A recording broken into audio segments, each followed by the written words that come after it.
Le paranormal à Welliska n'est pas une invention moderne. Dans les années 1900, des visiteurs parlent de phénomènes étranges dans la maison abandonnée. Dans les archives locales, on retrouve des récits.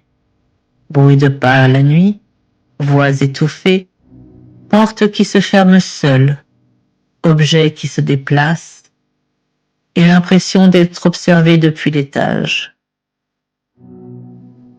Dans les années 1990-2000, lorsque la maison est restaurée, les témoignages explosent. Des enquêteurs du paranormal enregistrent des EVP, des voix d'enfants, des chuchotements, des impacts sourds.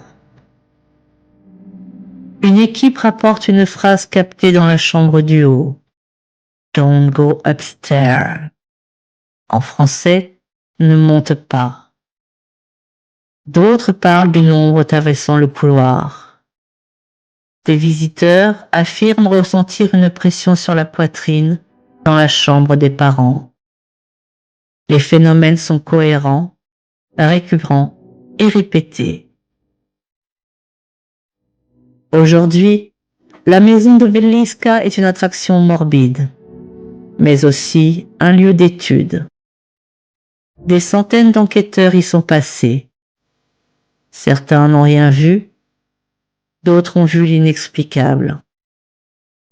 On rapporte des lampes qui s'éteignent seules, des jouets qui bougent légèrement, des pas dans l'escalier, un sentiment écrasant d'être observé. Un journaliste ayant dormi seul dans la maison écrit : « Ce n'est pas ce que j'ai vu, c'est ce que j'ai ressenti, comme si la maison me respirait dans le cou. » Certains chercheurs parlent de mémoire traumatique du lieu. D'autres évoquent un résidu émotionnel.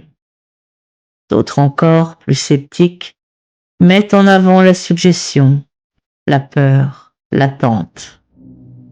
Mais une chose est sûre, aucun visiteur ne ressort indifférent.